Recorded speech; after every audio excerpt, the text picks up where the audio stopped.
yo soy Mónica María Barraza Ríos, estudiante de Medicina de la Universidad Autónoma de Sinaloa, Campus Mazatlán. El motivo de este video es por la materia de oncología impartida por el doctor Félix Santiago Gómez.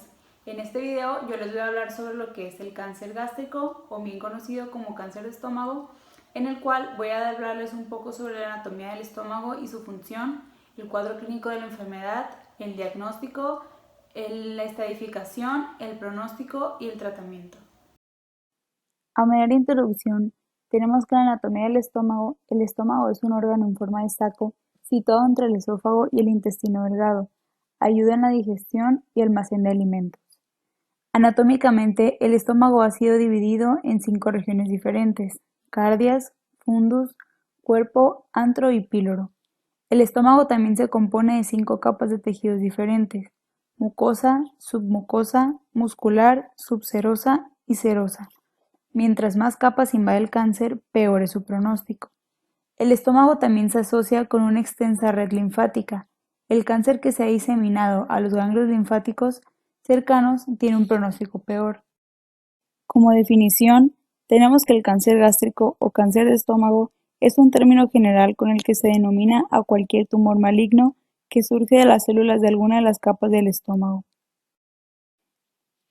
A continuación, se mencionan algunos tipos más comunes y no comunes del cáncer gástrico. El adenocarcinoma gástrico es el cáncer gástrico más común. Por lo general, se divide en 2 subtipos: intestinal y difuso. El adenocarcinoma intestinal, por lo general, se desarrolla en las partes del estómago más cerca de los intestinos y con mayor frecuencia afecta a las personas mayores de 80 años. El adenocarcinoma difuso se encuentra con más frecuencia en pacientes jóvenes y en las personas con sangre del tipo A. La forma difusa es lo que se considera tradicionalmente como cáncer gástrico. El tumor del estroma gastrointestinal es poco frecuente, surge a partir de células que regulan las contracciones intestinales. Las gastrointestinales leimiosarcoma son poco frecuentes, rara vez se extiende a ganglios linfáticos y surge a partir de células del músculo liso en la mucosa muscular del revestimiento estomacal. Los carcinoides gastrointestinales son poco frecuentes, surge de la mucosa gástrica en el cuerpo y fondo del estómago, tiene un potencial metastásico ilimitado.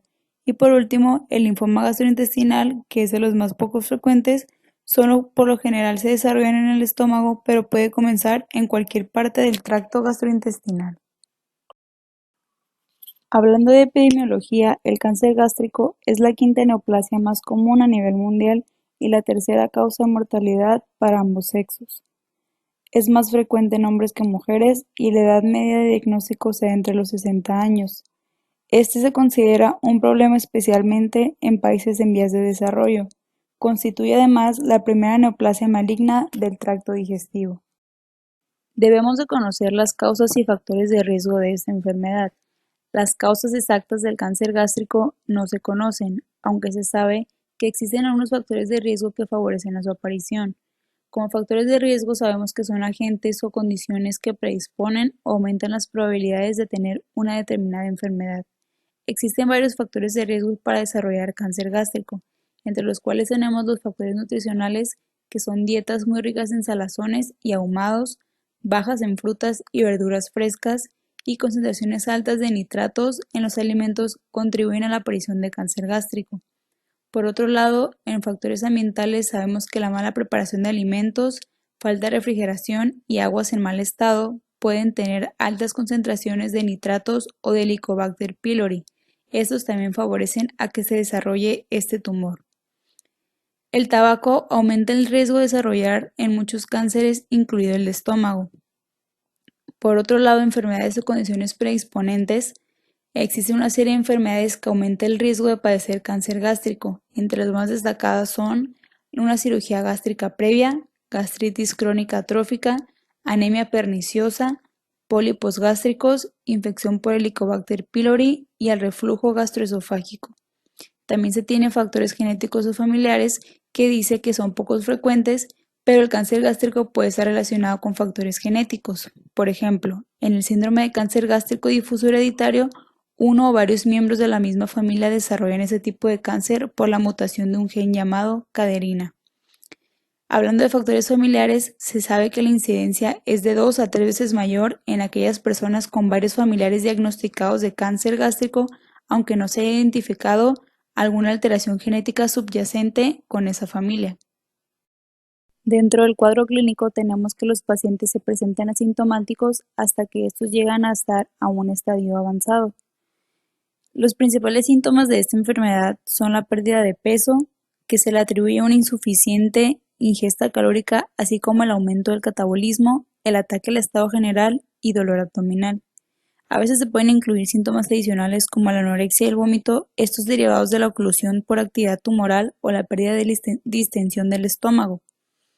A la exploración física también se encuentran algunos nódulos, masas, empastamiento en el abdomen, organomegalias, ascitis y adenopatías, destacando que estos solo se encuentran en enfermedades avanzadas. Para el diagnóstico de cáncer gástrico se basan en algunos puntos, como principalmente la historia clínica y la exploración física, que estas van a aportar información sobre los antecedentes familiares y personales, los síntomas y la situación general del paciente. La analítica de sangre, principalmente el hemograma, permite detectar si existe anemia, mientras que la bioquímica sanguínea orienta sobre la función de órganos como el hígado y el riñón. Dentro de las pruebas de imagen tenemos que se incluyen exploraciones radiológicas y las de medicina nuclear. La prueba radiológica principal es la tomografía computarizada. Esta aporta información sobre el tumor tanto a nivel local como de otras zonas del cuerpo y es muy útil para determinar si existe o no metástasis a distancia y a veces se utiliza para tomar biopsias guiadas. Otras exploraciones radiológicas que pueden estar indicadas son la radiografía simple de tórax y de abdomen, el estudio esofagogástrico duodenal, la ecografía abdominal y la resonancia nuclear. Se dice que la endoscopia superior es el estudio más sensible, descriptivo y práctico para el diagnóstico. Gracias a este estudio se es posible la toma de biopsias, realización de tratamiento paliativo y terapéuticos en lesiones limitadas o tempranas. Los cánceres se clasifican en etapas o estadios que tienen un pronóstico y tratamiento similares. La clasificación empleada para el cáncer gástrico es el TNM, del American Joint Committee on Cancer, donde la T es el tumor, la N ganglios y la M metástasis. En función del TNM se definen los siguientes estadios. Estadio 0 o carcinoma in situ es la etapa más inicial del cáncer. Se localiza en la parte más superficial de la mucosa y no infiltra las capas del estómago, no invade ganglios regionales ni produce metástasis a distancia. Estadio 1. El tumor invade la capa más profunda de la mucosa o la submucosa sin afección a ganglios linfáticos. Con afección a ganglios de 1 a 6 se considera 1B, o invade la capa muscular o subserosa sin afección a ganglionar. No hay metástasis a distancia y después del estadio 0, este es el considerado el más favorable. El estadio 2 y estadio 3 son etapas intermedias. El estadio 2 tiene mejor pronóstico que el 3. Para establecer esos estadios se tiene en consideración tanto el nivel de la afectación de la pared gástrica como el número de ganglios afectados por el tumor. El estadio 4 es la etapa más avanzada, su pronóstico es el peor. Existe metástasis a distancia en hígado, pulmón, hueso, ovarios, ganglios alejados del estómago.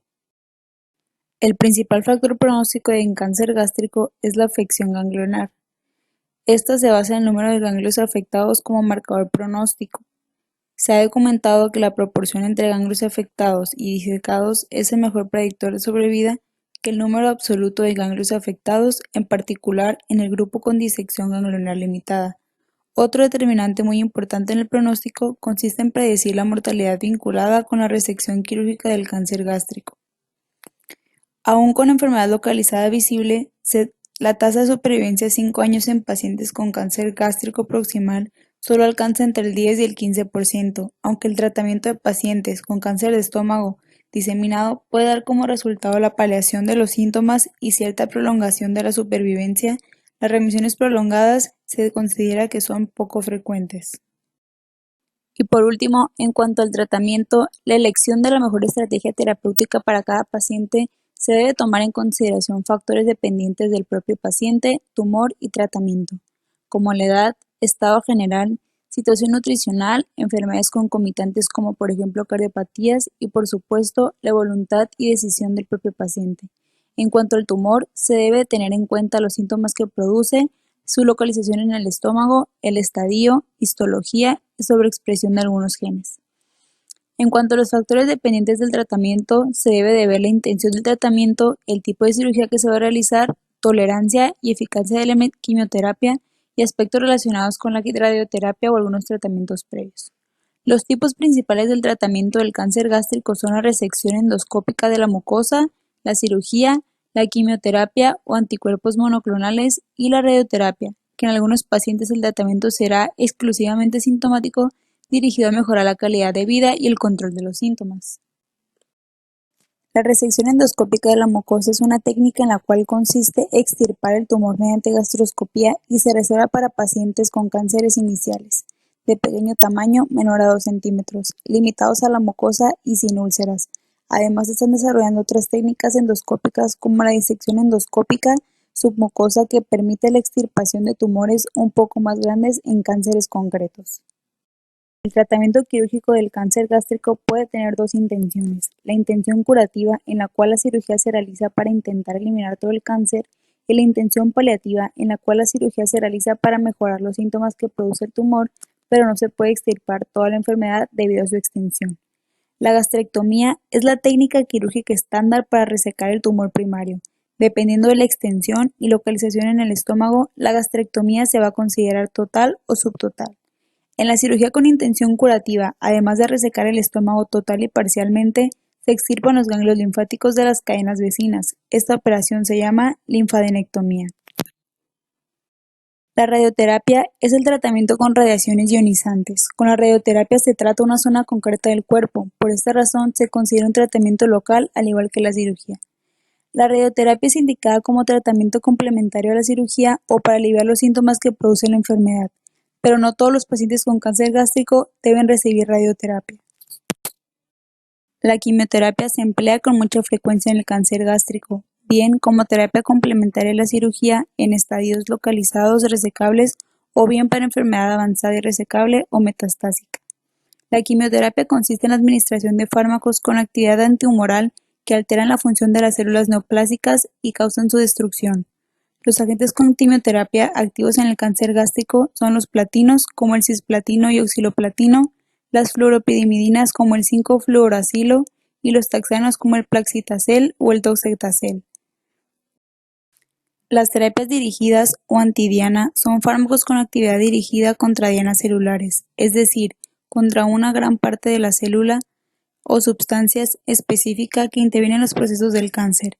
Entre las terapias dirigidas se encuentran los anticuerpos monoclonales que se administran por vía intravenosa y los inhibidores de la tirosina quinasa que se administran por vía oral.